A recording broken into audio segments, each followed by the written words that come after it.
साथ जुड़ गए हैं जूजित फाइनेंशियल सर्विसेज के गौरांग शाह। गौरांग, आफ्टरनून, स्वागत है आपका कॉर्पोरेट कनेक्शन में। और बाजार में कमज़ोरी थोड़ी सी हावी होती हुई दिखाई दे रही है क्लियरली।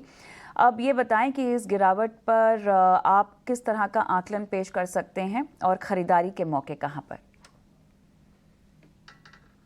धन्यवाद कविता आपका, और आप सभी को शुभ दिन हमारे तरफ से। ऐसे माहौल में तो खरीदारी के एक नहीं अनेक विकल्प आपके सामने आते हैं। और ये दिवाली के पहले का डिस्काउंट सेल में मानता हूँ कविता।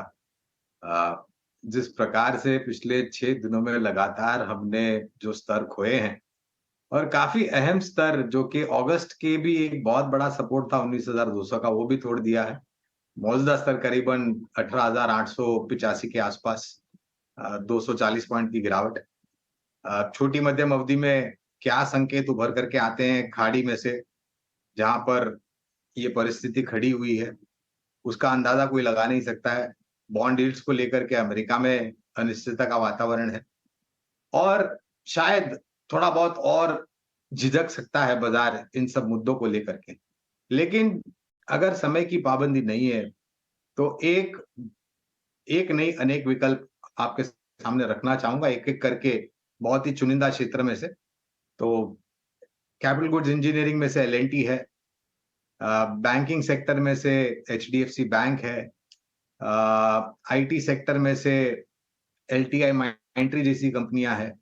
ऑटो सेक्टर में बहुत सारे विकल्प है, लेकिन एक नाम लेना चाहूं तो महिंद्रा महिंद्रा या फिर टाटा मोटर है।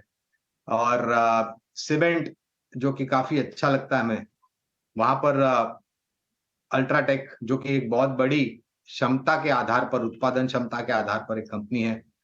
और मुझे लग रहा है कि ये जो दबाव है, आज एक्सपेनो एक्सपायरी है, उसके कारण भी शायद थोड़ा बहुत ज्यादा दबाव है। परिस्थिति में अगर सुधार आया तो उतनी ही तीव्र गति से हमारे शेयर बाजार में भी सुधार आता हुआ दिख रहा है। चलिए, तो यहाँ पर गौरांग, आपने एल&टी, एचडीएफसी, एलटीआई माइंट्री, एम&एम, टाटा मोटर्स, अल्ट्राटेक जैसे नामों को सुझाया है जहाँ पर इस कमजोरी का फायदा उठाकर पोजीशंस इनिशिएट की जा सकती हैं। क्या समय की अवधि होगी, निवेश की अवधि होगी? देखिए, बुनियादी तर्क के आधार पर हम आकलन करते हैं कविता, तो जाहिर है कि आपका नजरिया कम से कम 1.5 से 2 साल का हो। ये मैं 1.5 से 2 साल इसलिए बता रहा हूँ कविता, क्योंकि 5 राज्य के चुनाव, दिसंबर के पहले में हफ्ते में उसके नतीजे, और अगले साल एक बहुत बड़ा चुनाव।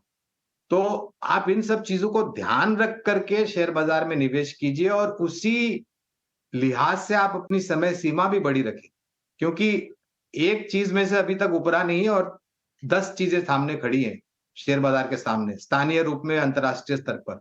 तो मेरे ख्याल से 1.5 से 2 साल का नजरिया होगा तो ज्यादा उचित है।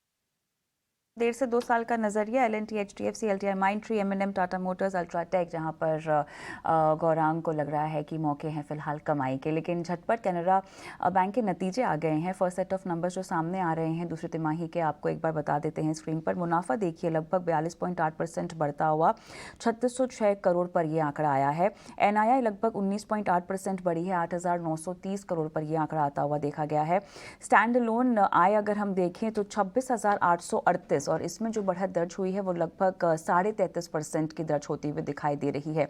तो कैनरा बैंक के ये फर्स्ट सेट ऑफ नंबर्स फिलहाल 1% की कमजोरी के साथ यहाँ पे स्टॉक टूटता हुआ, और पीपीओपी भी आप देख सकते हैं 7,616 करोड़ पर क्वार्टर ऑन क्वार्टर ये फिगर आती हुई दिखाई दे रही है, जहाँ पे लगभग 10.3% का इजाफा। प्रोविजनिंग 9% इसमें कमी, और क्लियरली ये आंकड़ा क्वार्टर ऑन क्वार्टर हम देख सकते हैं, इसमें कमी आती हुई 9% की। तो कैनरा बैंक के जो नंबर्स आ रहे हैं फिलहाल, जितने भी फर्स्ट सेट ऑफ नंबर्स हैं उनमें उम्मीद के मुताबिक नंबर्स फिलहाल आते हुए दिखाई दे रहे हैं।